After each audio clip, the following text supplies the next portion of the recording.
From her home base in Ocala, Florida at GoldMark Farm inside Paul Beaumont's Triple Crown Museum, Jena Antonucci made the announcement that Arcangelo would be entering the 155th running of the Belmont Stakes as the first female trainer to win the Belmont and a Triple Crown race. Jena made history, so it only made sense for us to return to the Triple Crown Museum at GoldMark Farm for this special interview.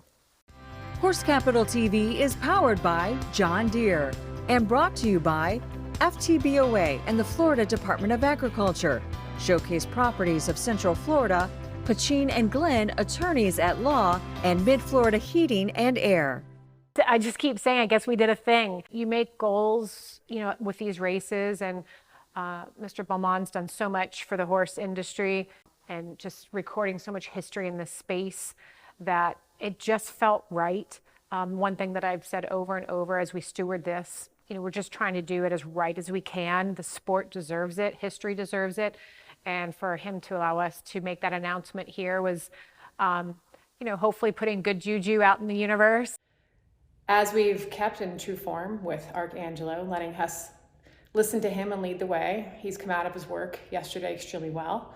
And talking with his owner, John Ebert, we have decided to go ahead and commit to the final jewel of the amazing Triple Crown Series. And obviously it being the anniversary of Secretariat and the anniversary of Julie Crone's 30 years ago as well. So there were a lot of really cool Kismet type of nuances that we really enjoyed through the week that I leaned into in my personal moments of the week.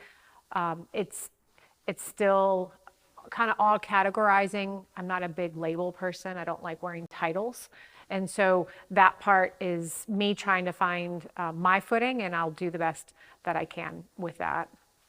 My confidence in Javier has been that he has a very good feel.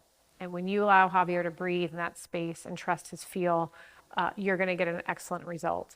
And so as we have grown in our relationship, starting from the Gulfstream race to the Peter Pan to the Belmont, if there's anything he has gotten more of is more feel of this horse and more feel of our team and how we train. And that was literally, yes, we had a loose plan, but we all know the minute those gates open, it is out the window. And it was out the window so fast as Il Miracolo is supposed to be up front and he's not. And Javier's like, what are you doing? Get out of my way. So, I say that lighthearted, but that's how quickly the plan comes unfolded. And so our whole plan in that entire race was just get a good cadence, get a good rhythm. It's a 1.5 miles. You don't want a horse short breathing and stressing and not finding all of that. So we were a bit keen going into that first turn. I just think it was just everyone jockeying around for a position. I think that was part of the first time going 2 turns. He did a great job of just navigating that turn. We knew it should be the slower pace, and it was a responsible pace. And then once he got to that backside, he was able to find that little crack, put his hands down, and then once I saw him do that, I was like, okay, we're fine. He'll take that breather down the backside like everybody else will. Didn't love that we were on the rail. We didn't think we'd be down there with 2 horses inside of us and what everyone was supposed to do. But he found himself there and made smart decisions to not get stuck there, tipping out one path, kind of going into the turn. And then the viral piece, there's a picture-in-picture, which I always appreciate watching the picture-in-picture a little bit more because it is kind of the storyline to what's going on here, was just the sheer disbelief that 1, we got a rail trip at that point in the race. 2, that Johnny started to fan those 2 guys wide. He knew somebody was behind him, but he didn't know who it was. But he made the right race ride. You're gonna carry those 2 horses wide because that's what you're supposed to do. And so it was literally like the pearly gates of heaven opening up, and my sheer, are you kidding me that this is happening right now?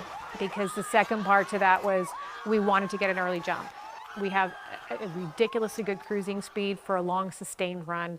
It makes him dynamic in that regard because others that we're running against just don't have that turn of foot for that amount of time. And so we thought we would be taking an outside route and going a little earlier and come catch us if you can. So now you're giving me the inside trip like ridiculously unbelievable, and we're getting the jump on him. And then Javier intended to bring him out more to the middle of the track. So if anyone was going to try and come, they'd have to go around us. And so my freak out down the stretch is like, how often, which is never, does the pendulum go your way in a race, never mind this race. Never give up. And if you can't find a seat at a table, make your own table. And build your team and never give up. You are seen, people see you, just keep working your butt off. The head of the table, that's your seat. Thank Congratulations, you. Jena, well done. Thank you. I'm for whoever wants to bust their butt, period. And not be a victim and not find an excuse not to accomplish something. And I think that's gender neutral. So, but I also respect that there are plenty of women that view my story from their life and from their life experience. And so it's relatable to them, because for them, they may not have been able to make their own table yet.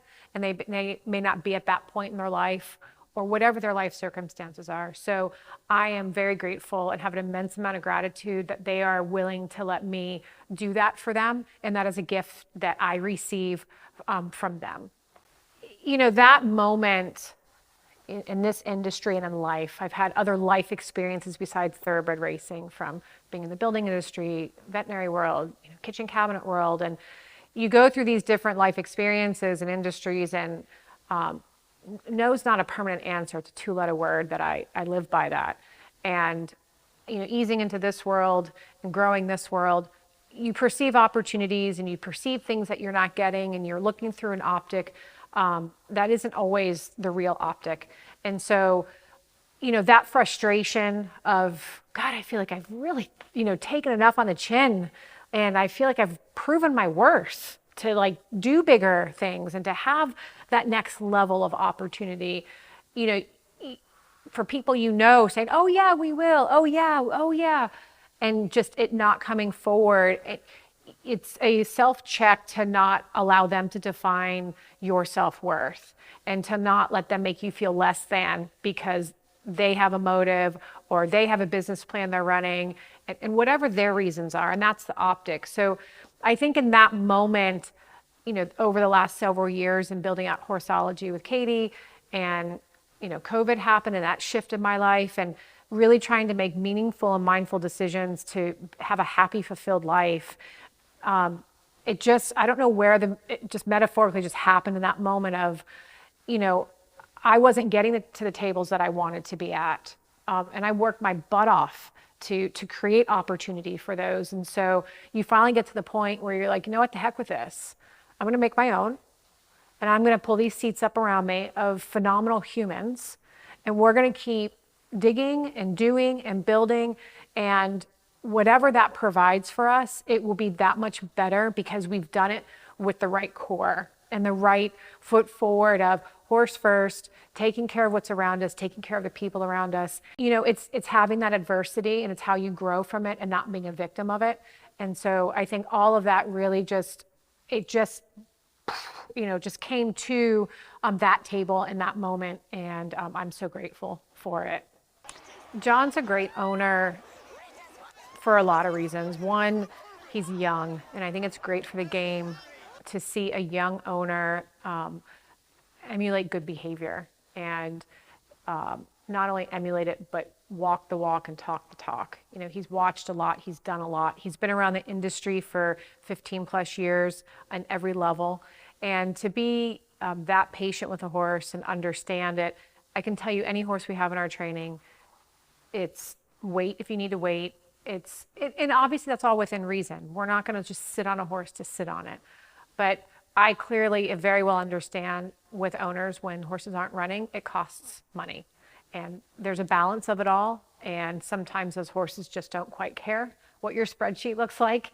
And so I applaud him for recognizing that, and to embracing that, and to doing right by the horse and being horse forward in that regard. It's so amazing.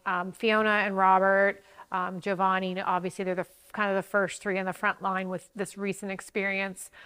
Fiona and I have been together longer than I care to admit. It's been over a decade, and Robert as well. Giovanni's actually, we were just figuring out this past week, it's been with me 10 years as well. And when he started, he was a hot walker who has just grown and matured into not only a great human being, but just such a wonderful steward to these horses that are in his care, gentle and kind and patient. You know, Fiona's a phenomenal horsewoman, born in Ireland, that just brings such a wealth of background and history and confidence within herself to also steward the best outcomes. And Robert, originally from the Philippines, just a great feel on a horse and gives us invaluable feedback. His personality literally could fill the room and need the windows open. And that's just such a gift, especially on a horse that is showing to kind of be who he is, that the scene doesn't become bigger than he is, where he really leans into the cameras and the conversation. And he literally, I think, knew where every camera was through the last week. And we picked on Barbara Livingston, you know, was there a lot. And she's a dear person and has chronicled so much of this industry through her lens. And we laughed that every time she was around, he was practically asking her what angle she wanted to see from him. So those are the things that are him. While he can be naughty and juvenile, and he needs to do those things, when it's cuddle time and he's laying down, you can literally go in a stall and hold his head and he rests his entire head in your lap. Like, you can literally go in under his chin, and he knows us, and he loves to have his forehead rubbed, like the muscling up here, and you can literally, and he just gets smushy face like that. And so it was Manny, my fiance, he actually took the picture and had sent it to my sister-in-law, and that's how that happened. But I was like, when did you? Oh, that happened. So that's where that came from. You know, I'm sure there's been, and I've heard a little chatter, oh, well, it was this staged or that. No, like, I'm not that clever. Maybe I need to be, but so much of what's made it out there has just been, you know, moments of our life that we've been so blessed to capture and have amazing people around us to capture it. And so it's pretty remarkable. Nothing's going to change on our behalf. You know, do I expect there will be, we've had some people reach out and whatnot, but, you know, we're really focused on continuing to do us, organically doing us.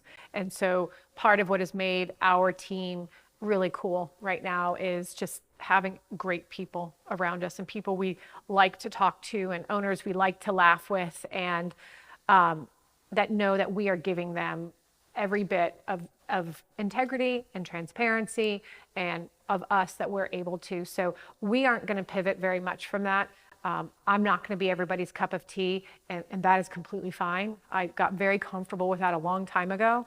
The ones that do like what we do, we will have a great time with, and the opportunity and successes that we get to have from that, we will steward that the best that we can, and we will be grateful for.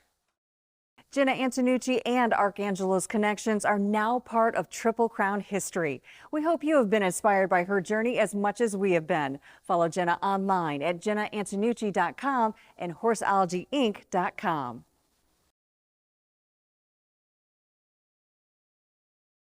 Shop Ocala Luxury at Dillard's, Market Street at Heath, Brook, Ocala. There's never a dull moment for the Nelsons. Fifth-generation Montana ranchers. Since 1868, they've been herding cattle, reeling in trout, and exploring Paradise Valley from their backyard. Here's to another 150 years of adventure. There's a story in every piece of land. Run with us on a John Deere Gator XUV and start telling yours.